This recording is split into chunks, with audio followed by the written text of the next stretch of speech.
Welcome to the Third Eye Show, which brings you ancient wisdom as well as cutting-edge investigations into the mysteries of the universe. The Third Eye Show celebrates our diversity, like the unique beauty of each individual wave, and our oneness, like the magnificent ocean from which each wave emerges. We are all one in spirit as we live on this earth plane. The third eye is said to be able to see into the spiritual and psychic realms.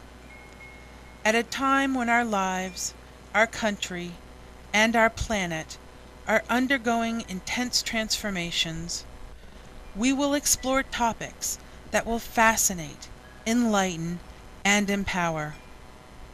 Join us as we witness the thrilling ways spirit manifests in our daily lives and the varied paths we choose to create heaven here on our earth. The Third Eye Show is created and offered in love and light.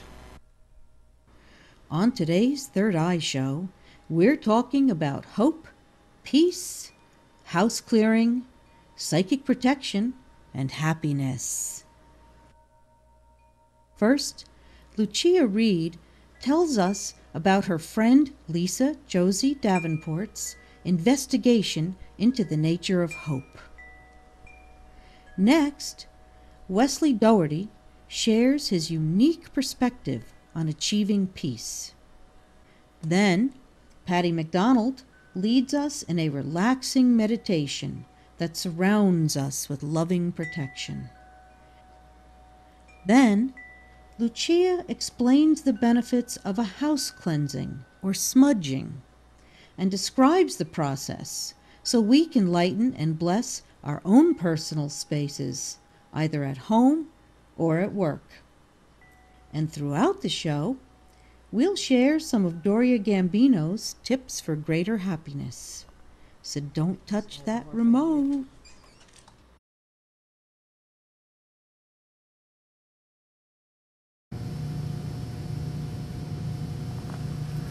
What does the word hope mean to you? Is it a lifeboat in a stormy sea? A wish for the future? Or perhaps something else entirely? My dear friend, Lisa Davenport, a New England native who now resides in Florida, was asked by her church pastor to give a talk on hope. She thought deeply about this subject and asked various people what hope means to them.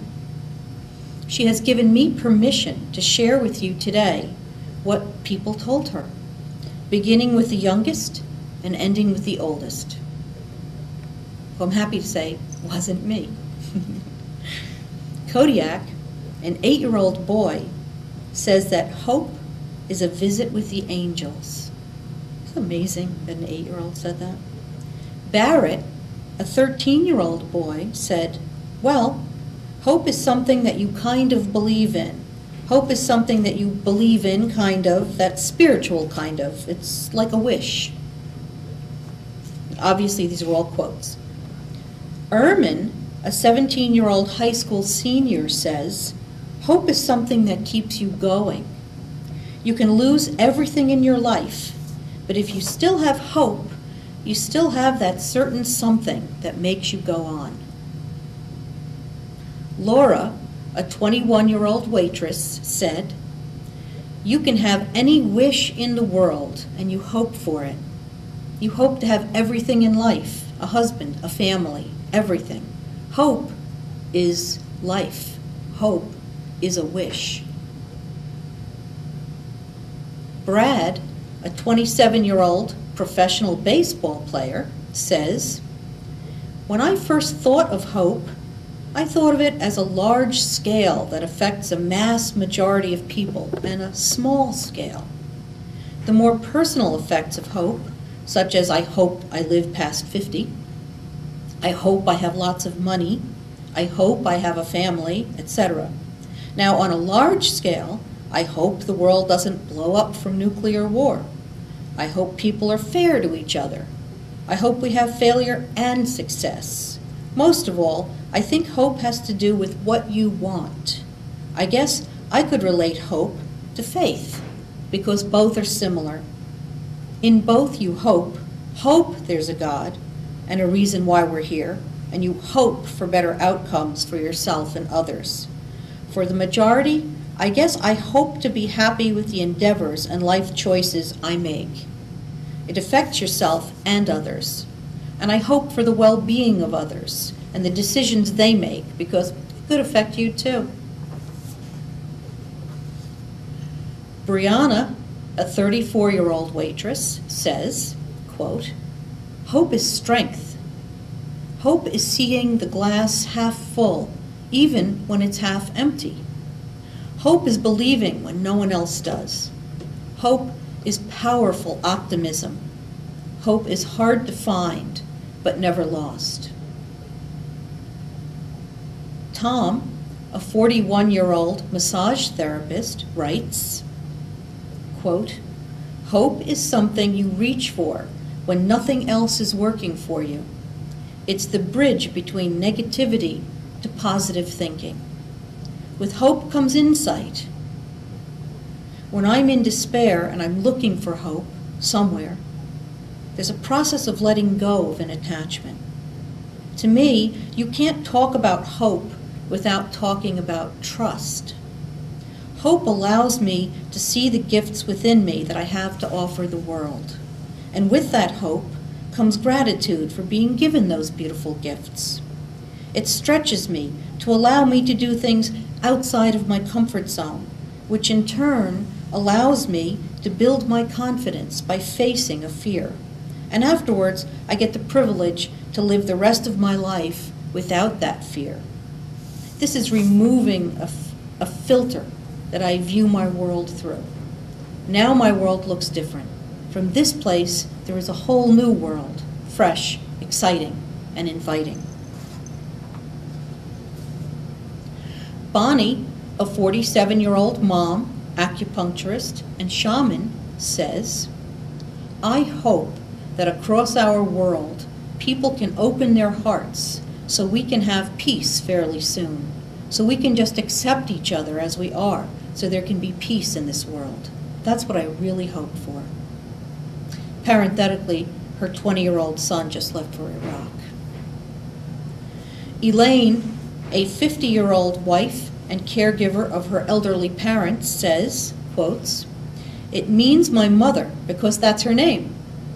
I think hope is more spiritual than a wish. A wish is more selfish. Although they're kind of the same. I hope I win the lottery."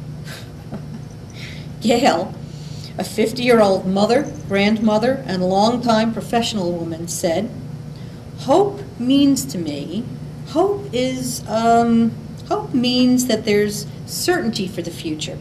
It's the opposite of despair. It's a positive certainty, not a negative certainty. Hope is a certainty of a positive, optimistic future for me." And then Gail said, "It's a funny thing about life. If you refuse to accept anything but the best, you very often get it."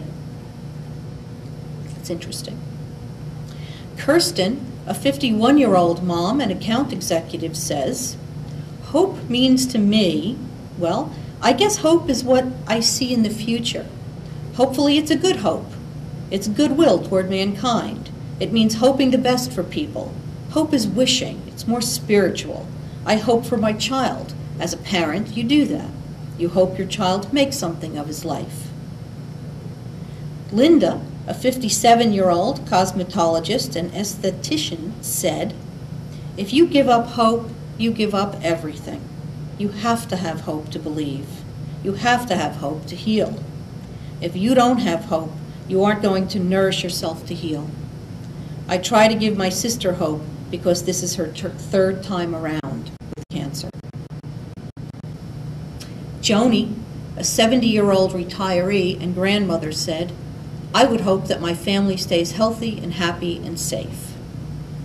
Sid, a 75-year-old retired bank executive, says, "Hope is a wish when you are unsure."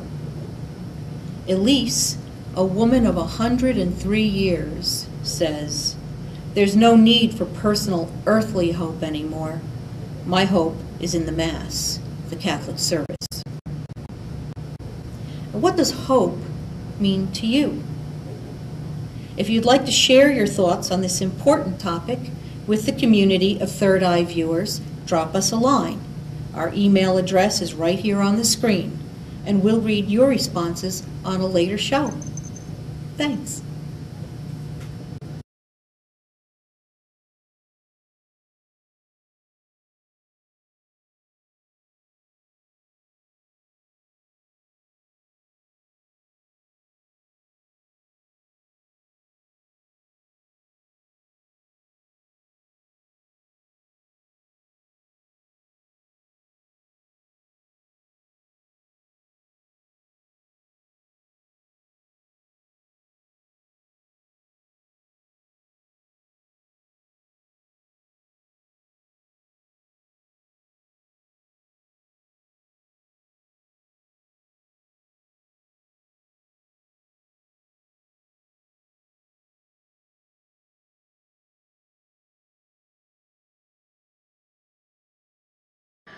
Start a happiness fund. Give yourself a wonderful gift every year by starting a happiness fund. Get a shoebox, coffee can, any kind of container will do. And at the end of every day, put $1 in the box. This is an easy, painless way to save up money for something you really want. If the box gets too overstuffed with individual bills, just replace them from time to time with larger denominations. Make sure you always have dollar bills handy for this project. Ask for them when you go to the bank, or use larger bills when running errands so that you get change back. At the end of each day, when you place your dollar bill in your savings box, allow yourself to have a moment of joy when you think about the special treat you're going to give yourself with this money. Here are the rules, quote unquote, for your happiness fund. You are not allowed to spend any of this money for 1 year. When you do finally spend the money, you must spend it on something fun and frivolous. You cannot use this money to pay the electric bill or buy groceries. The whole purpose of this project is to treat yourself to some fun and to do something you normally might not set aside the time or money to do.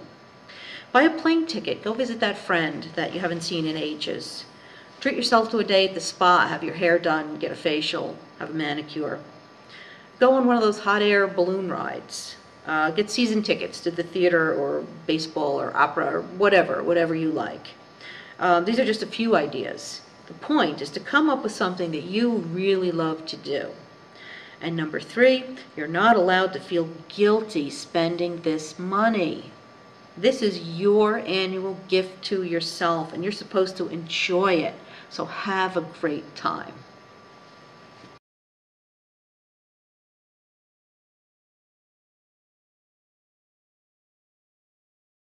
The topic for tonight's conversation is the end of war, lessons from the Middle East. I think that an end of war is very possible. I don't think that it's possible if we don't learn from what hasn't worked and just continually doing those same things in order to, hopefully the next time we'll do it better, we'll do it right, and therefore we'll resolve the problem. I think that as long as there have been people, there have been wars. And I think that there probably, every day there's small wars and there's big wars. There are wars that rage inside of us every day. We have wars raging with other people every day. We have wars raging between countries every day. And I think that this world is really just a macrocosm of the microcosm that is us. As I've said before, our beliefs create our reality. So our group beliefs create our group realities. And a lot of times the tribe that we belong to agrees with a lot of the beliefs that we have. Somebody else's tribe agrees with the belief that they have, and those two beliefs clash, and that can lead to war. I think that if we go back to the earliest origins of man on this planet, and probably even before then, the 3 most basic things to anything that inhabits this earth is food, sex, and shelter. So I kind of have to believe that that dinosaurs had wars over these very same things. And I think that from the earliest humans, those were the first wars. Somebody had a better cave, somebody had a more agreeable female mate, or somebody had better land. So that there was a fight over it and somebody won. Unfortunately, in the world of duality, wherever there's a loser, there's a winner. And also in duality, for peace to exist, there also needs to be war to exist, because there needs to be something in duality that you can gauge it against, that you can judge it against. One of the things that we do psychologically speaking, and a lot of times good spirituality is a good psychology, is that we project what we don't like about ourselves onto other people. Projection is Psychology 101. And the reason it's Psychology 101 is that because it's part of Human Behavior 101. It's very basic to what we do. We're very proud to take ownership of the things in our lives and the parts of us that we really like and that we're proud of. And we don't want to take responsibility for the parts of ourselves and the parts of our lives that we don't like. So that we're much more willing to blame somebody else for those things and to project that onto them, put the blame on them for it, and in that respect what I do is I cleanse myself of those things. Now this has psychological and spiritual foundations in it that goes way, way back. One of the things that villages used to do is that they would all get together, they would take their sins and externalize them, emotionally vomit these sins onto a goat, and then chase the goat out of town. This is where the term scapegoat came from. So it was a form of externalizing their sins so that they could cleanse themselves and have a new start, a new birth, to be reborn clean. Unfortunately, they did not heal their beliefs. They were healing their behaviors. Oh, I'm so sorry that I stole. Oh, I'm so sorry that I committed adultery. Those kinds of things. They gave it to the goat. The goat left town. Probably somebody saw a goat wandering, killed it and ate it. So they internalized all that energy and therefore helped pass it on. But the fornicators, I hate that term, but I hope you understand what I mean, continued to fornicate. The thieves continued to thief. And people just do what they do. We do who we are. So as time went on, because we have continued to use projection as a cleansing tool, we have continued to make other people bad, people who are not in our tribe. And you don't have to look too far to see tribal wars. You can look at the Yankees and the Red Sox. You can look at one golfer is another, one college basketball team against another. You can look at one NASCAR driver against another. They have their followings, they have their tribes, and those people are fiercely loyal to those tribes, some of them to the point where they beat up and maybe even kill people who are rooting for the other tribe. So that we don't really have to look to people across our countries or continental borders in order to see wars that are going on. We also have wars within ourselves, whether we believe that we're really good people, so I believe I'm a good person, why did I do that? And then we beat ourselves up. We have a war over it. Even in the spiritual community, there's a huge spiritual war that goes on as to where does love reside? Is it in the head or is it in the heart? And people get into heated conflicts that you can't trust your head. The only thing you can trust is your emotions, and vice versa. So as long as you have duality, you have these opposites, which creates a tribe, which gives us somebody to project something onto, and we always project stuff that we don't like onto the other people. You can also see it in who a society dislikes. If you look at if you look at Hollywood and the movies that Hollywood has made, you can see over history who the tribe of America doesn't like. For the most part, in World War I and World War II, the Germans were the people that we projected all evil onto. Native Americans was another, blacks was another, and now for the most part, because it's not politically correct to do any of these things anymore, it's space aliens that we are projecting all this anger and hate and anguish onto. But we can only project onto others what we have some embodiment in ourselves.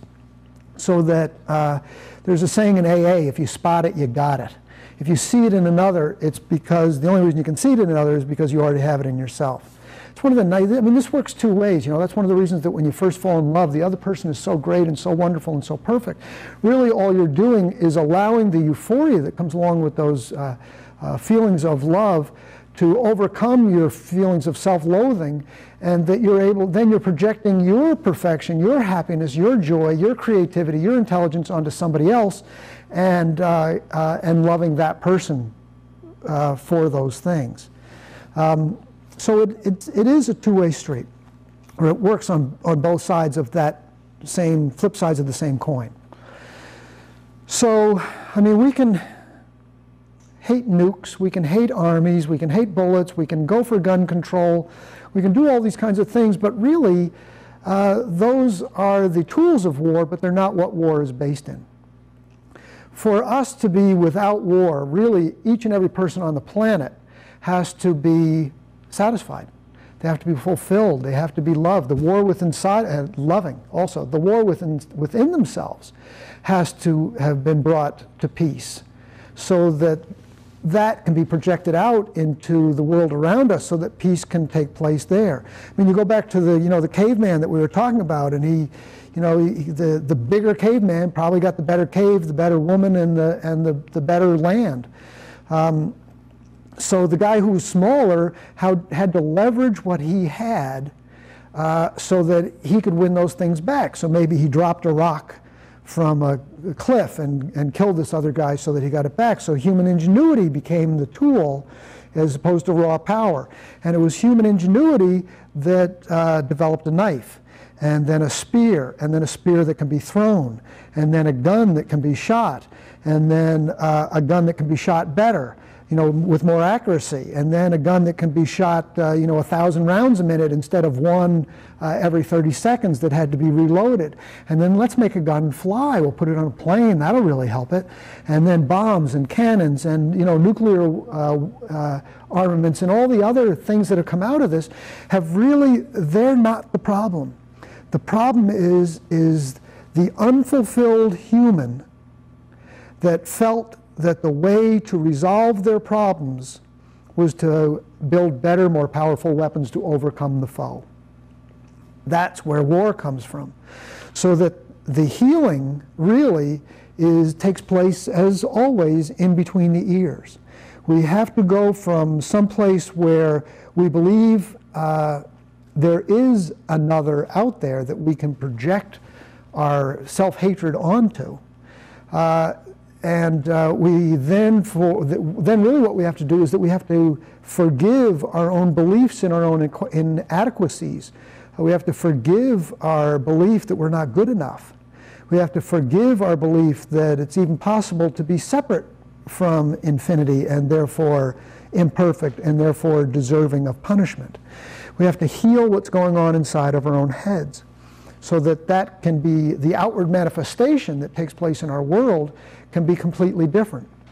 Now, I think it's important to march against nukes, to rally for the vote, and to speak against oppressive regimes. But if that's all we do, then we are again projecting the belief that all consequence comes from stuff outside of us, and that we are still just in a different way projecting that onto something else, somebody else, so that we can feel cleansed. This is part of what confession is in church, is that we emotionally vomit, we're cleansed, and then we're okay, we can go about our daily lives again. So I think that as long as there's one person in the world who is not at peace, then we will have war. That person, however many people in the world, 1 billion, 6 billion, I don't know what the number is, but as long as there's that number less one, that person is going to feel extremely ostracized that the rest of the world is feeling it and they're not. So at the beginning, they're going to beat their dog. And then that's not going to be so cleansing for them. So they're going to beat somebody in their family. And then that's not, they're going to start to feel a surge of power here again, which they felt so powerless, that they devise a way to do something to the neighbor and then to the community, and then it just builds and builds and builds to the point that we're at war again. Every individual on the planet has to experience inner peace in order for there to be world peace. Now, it's hard enough to make changes in ourselves. It's almost impossible to make a change in somebody else. So my suggestion here is that, yes, pay attention to getting out the vote and, you know, speaking up against regimes and oppression and all kinds of other things. But most importantly, work on healing yourself, because peace is an inner experience. Peace is not something that's outside of us. It's an inner experience. The only way that we can experience peace is by having a mindset of peace. You know, there are people who you would think would be having a peaceful experience. They have the great mate, they've got the great house, they've got the great job, everything's going their way, but it's just complete inner turmoil, complete inner turmoil. So that if money gave peace, then there would be, the rich would be peaceful, and, you know, certainly we see them dying from alcoholism and all kinds of other things just as much, maybe more, than others. If we thought prosperity and land and abundance could do it, then the United States would not have, the most prosperous country in the world, would not have more people in jail, as many gang wars it does. We wouldn't be the world's leader in murders, because abundance would have brought peace. Those things aren't connected. Peace is an inner experience. Now, I think that one of the things, supposedly the world started in the Middle East, and according to some scripture, it will end in the Middle East. So I think that it's really important for us to look to the Middle East for some of the lessons that we need to learn. Now, I think one of the focal point for the Middle East is Jerusalem. Jerusalem is the home, if there is such a word, for two spiritualities who have a difficult time coexisting.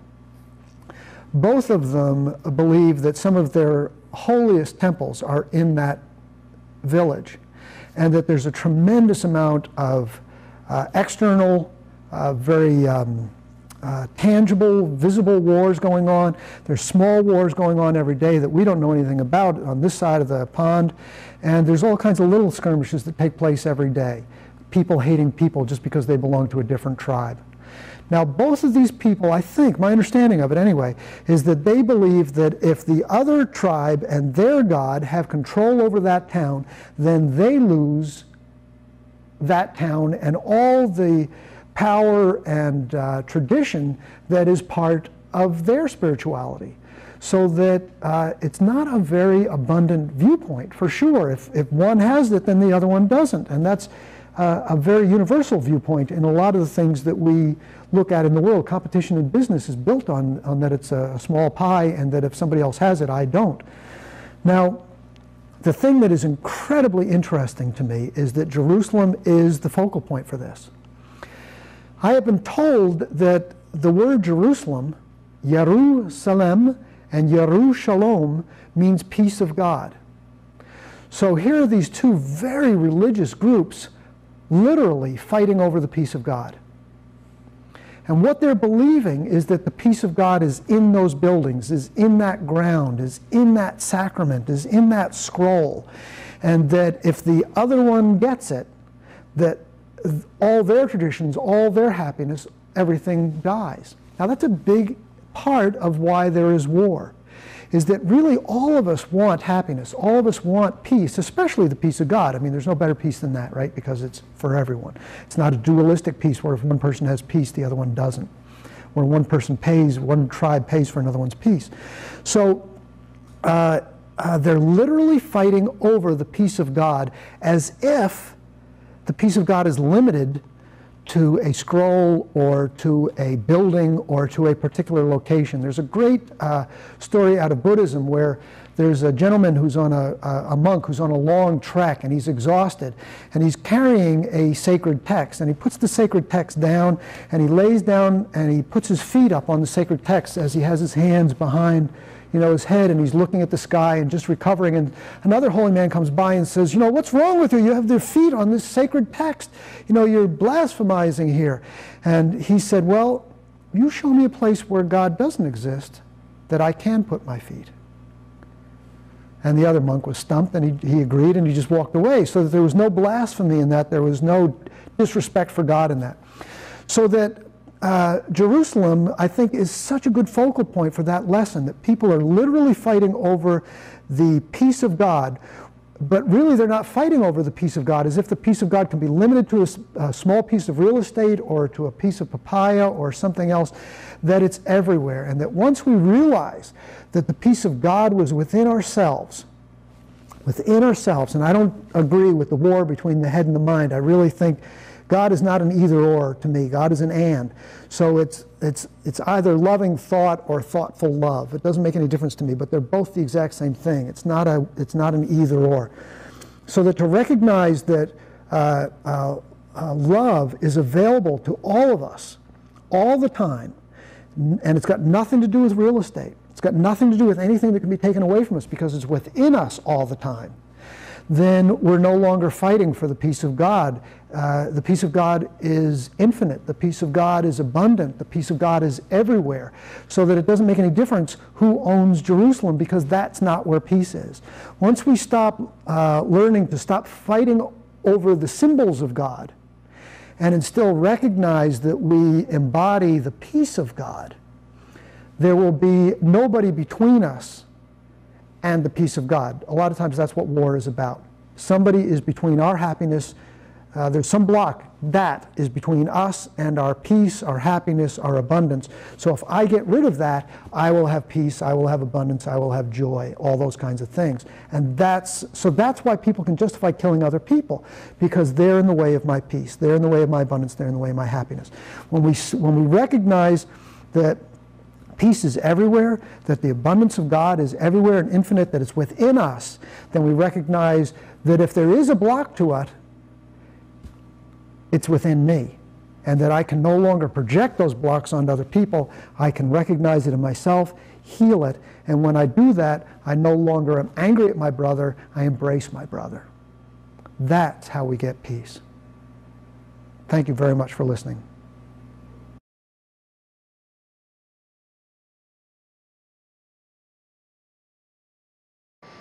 If you'd like to weed negativity out of your life and create a more positive state of consciousness, try this experiment. For 1 week, stop talking about anything negative. Do not complain about the weather, comment on how your back hurts, criticize your spouse for leaving dirty socks on the floor, grumble about your bills, complain about the government, gripe about your boss, discuss some horrible tragedy you saw on the news. In fact, don't even watch the news or read the newspaper during this anti-negativity week. For 1 entire week, make sure every sentence that comes out of your mouth is about something positive. And if negative comments come into your mind, stop yourself from voicing them. This exercise will show you 3 things very clearly. Number 1, first of all, as soon as you make a commitment to avoid all forms of negative conversation, you'll notice how much of an automatic habit it probably is for you to focus on negative things. This is unfortunately the common mindset most of us learn in life.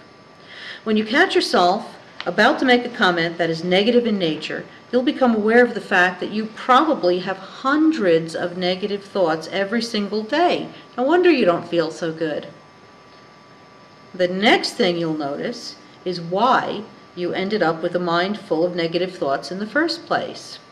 Much of our society is geared toward negativity. Take the aforementioned example of the news.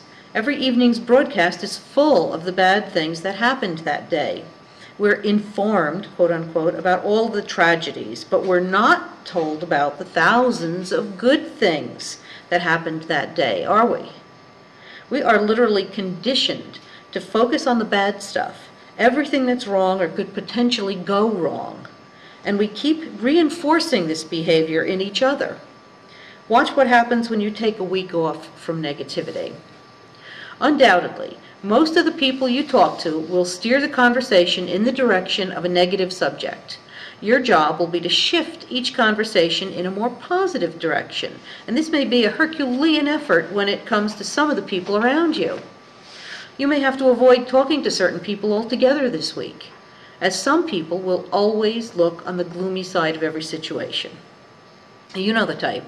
They couldn't win the lottery tomorrow and they'd still complain. They could win the lottery tomorrow and they'd still complain about everything under the sun. Once you do manage to get yourself into a positive mindset and stay there for a while, now the rewards come. Everything in your life will simply start to be better. You'll feel better physically, less tired, fewer aches and pains, and so on. You'll feel better emotionally because you are worrying less and not getting as aggravated over things. You will find solutions to problems more quickly, and you will find life more enjoyable in every area. In general, everything in your life will begin to flow more smoothly. And according to the universal law of attraction, when your thoughts and feelings are in a positive state, you become magnetic to good things. Notice how you automatically begin to attract more positive experiences into your life without even trying when you've been in a positive consciousness for a few days. The abundance of positive circumstances that you generate from being in a positive consciousness is a pretty good incentive to stay in positive consciousness. Negative thinking is simply a habit, and all habits can be changed, so why not adopt the habit of positive thinking instead? It can genuinely make your entire life better.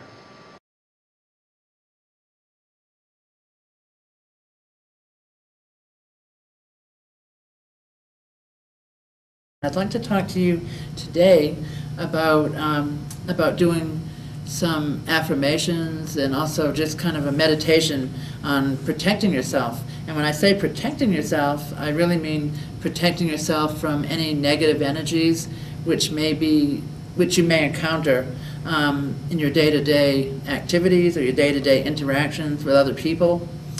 Since I'm an astrologer and tarot card reader, and I have people coming to me who are often, upset or angry or very sad, and so I do this every day.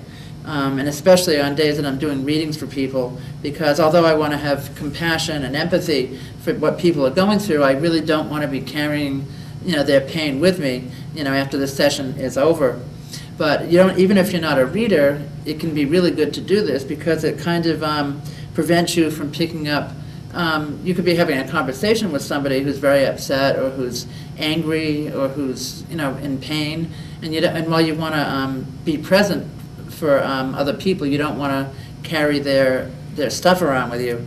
And some people are more sensitive than other people in terms of boundaries, of energy boundaries, and picking up other people's psychic stuff. And you know who you are if you happen to be like that, if you're more susceptible. But I think that doing this can be helpful to to anybody.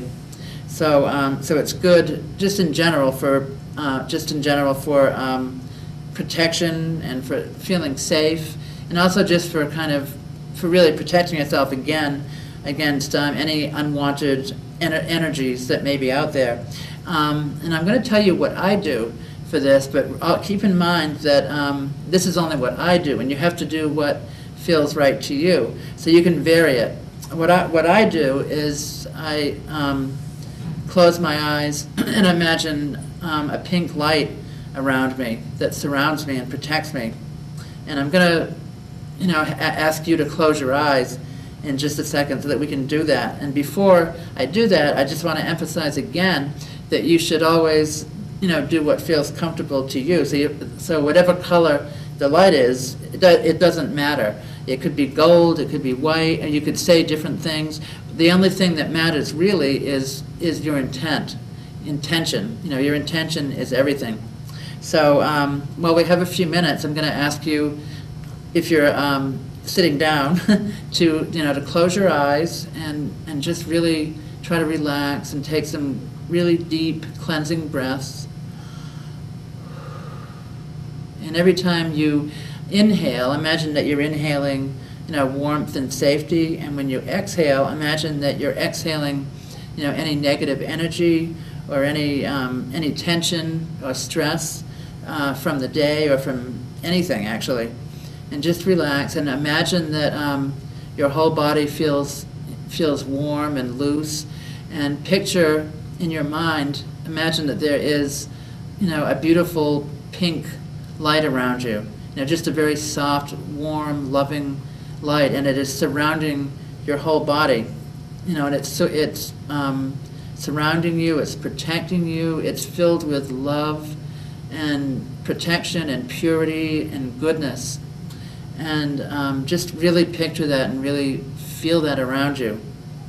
And remember that nothing negative can get past or get through this light, that you are protected by this, from anything negative, all day, that you're totally protected.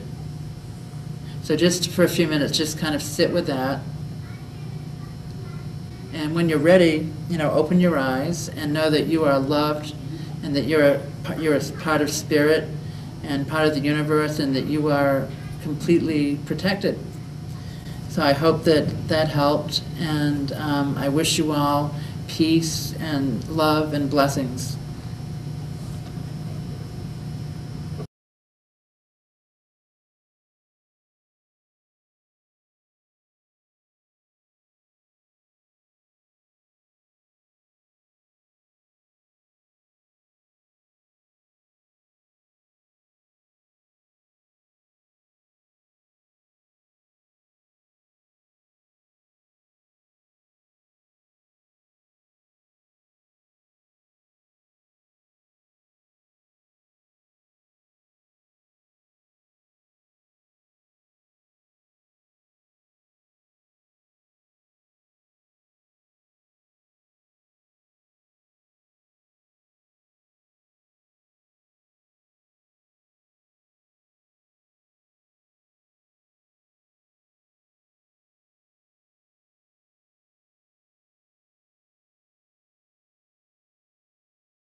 We've all walked into rooms that just didn't feel right.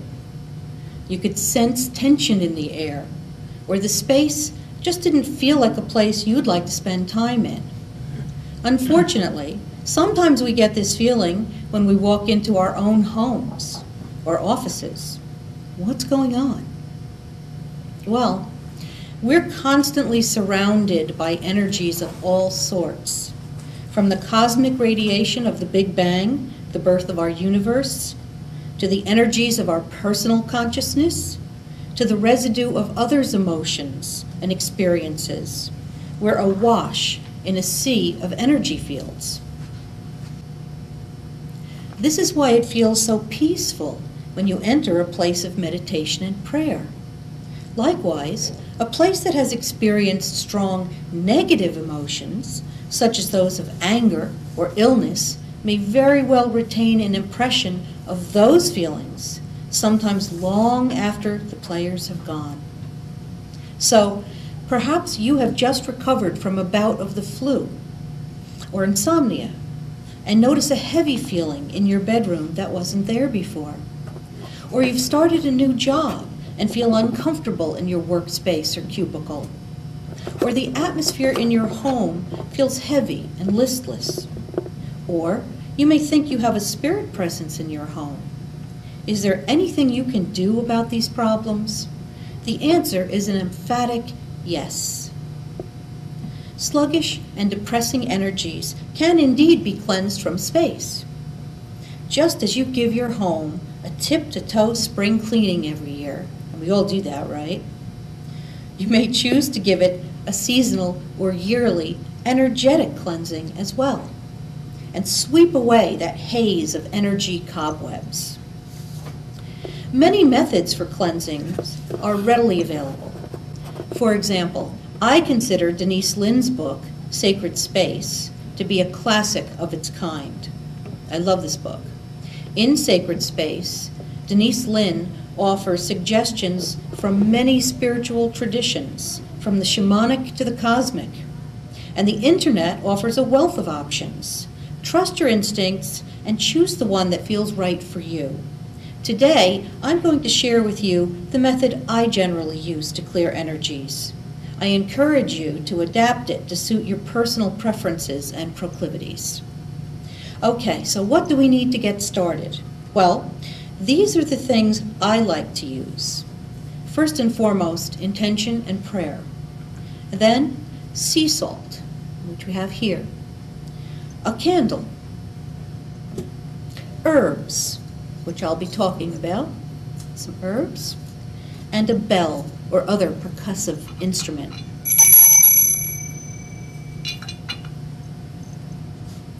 You may choose to incorporate other tools into your personal ritual. In our beautifully diverse world, we often achieve the same goals by way of different modalities. I feel certain that my friend Allie would use crystals in her cleansing. I have a few crystals here. I don't know, Allie, if these are the ones you would use. And my friend Sandy would probably incorporate feathers into her ritual. Other people might like to employ water that was left out in the full moon to charge, or fresh flowers, or a picture of a loved one. I have two here. This is my little friend, Molly. These are both departed friends. And this is my mom. Or any other number of things that have personal significance for you. So people use all sorts of different things. Use what feels right for you. So before any spiritual cleansing can take place, the physical space, office, home, public building, whatever, must be thoroughly cleaned and clutter must be removed. After that, you're ready to begin. Now, the most important instrument is intention. I always ask the person who owns the home, let's assume we're talking about a home today, to think about the function and feeling she or he wishes for each room. For example, take your kitchen. You may wish to dedicate this space to physical nourishment and the happy gathering of family and friends. On the other hand, you may spend no time in your kitchen whatsoever. It's just a pass-through, in which case you might think of it in another way. Your bathroom is a space where your body is cleansed and refreshed. Don't overlook your bathroom. It's an important room in a cleansing. Your bedroom is a space where you pray and dream, and so on. Think about the function and feeling you wish for each room. And don't forget other spaces that may not exactly be rooms, such as basements, hallways, and closets. Don't leave any space out of the cleansing. Every space counts. So starting at the lowest point of the structure, usually the basement, I like to set an intention and call forth a blessing for each room. Whether you pray to saints or goddesses or spirit, call in that universal loving light to bless and refresh the room. I don't think the language matters. What matters is the intention. The next tool is salt. Salt has been recognized for centuries by people all over the world as a natural purifier. It helps to cleanse the sea of bacteria and will cleanse your space of negative energies. Next to intention and prayer, I consider salt the most indispensable tool. You may choose to use sea salt or rock salt. Either will do the job of purification. Just use a natural, uniodized salt. Stagnant energies seem to cling to corners, so I place salt in the corners of each room. You can sprinkle it, you can put it in little cups or plates, whatever you like. You can see that I'm using these pretty Japanese plates today. These were my mother's. They have a lot of history and personal meaning for me, but you may choose to use some other vessel for the salt. When I want to leave the salt in place for a while, I may use paper cups so that I can just walk away and leave them. So anything that feels right to you will do the job. The salt is what matters. Next is the candle. For safety's sake, Always be in the same room as the candle. Be very careful when dealing with any kind of flame, even just a candle flame. Be responsible with it. But that said, you can use a candle's flame for dedicating and invoking fresh, clear energy into the room. It's especially useful where there have been intense emotions, such as angry arguments or illness. A candle's flame is said to magnify and project your thoughts. So you can use it to help set an intention for a room and call down a blessing. So you might want to, like this one, you might want to sort of hold the candle as you're setting your intention, and it'll magnify and intensify your intention, the power of your intention. The color used is significant. Blue signifies peace and balance. You may want to use it in your bedroom or your meditation room. Yellow and red are energizing colors. You might want to use a red candle, for example, near your exercise equipment to help you get motivated and get on that treadmill. Green draws down abundance. I would use green in an office, in a home office. And white encompasses all colors. This color can be used anywhere. If you were to purchase one candle for a cleansing, I would choose white. The next tool is herbs.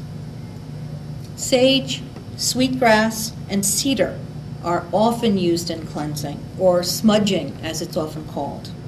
But you may use other herbs that you particularly favor, such as lavender.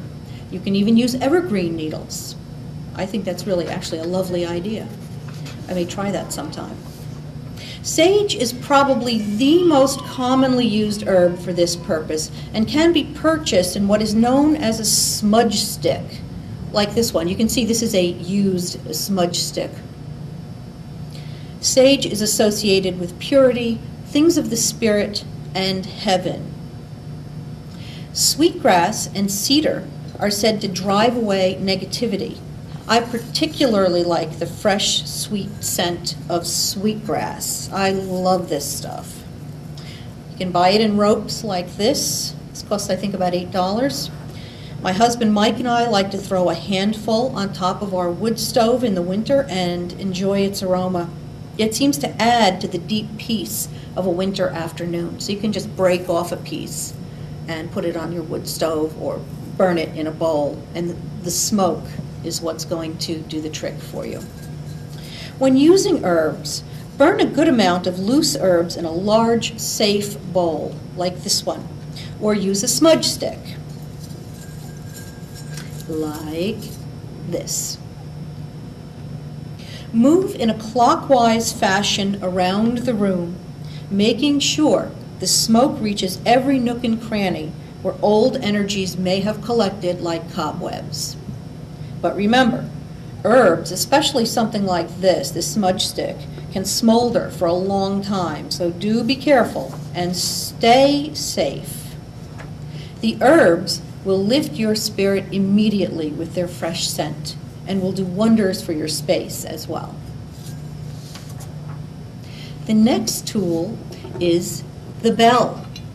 Sound, particularly percussive sound, is especially useful in space cleansing and has even been said to help shift the energy of earthbound spirits and help them move on to higher realms.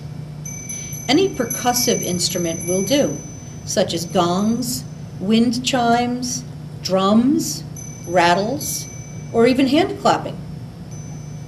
Some people like to sing during their house cleansings, which is fine if you feel guided to do that. But I feel that percussive sound, such as that of bells, breaks up those energy cobwebs particularly efficiently.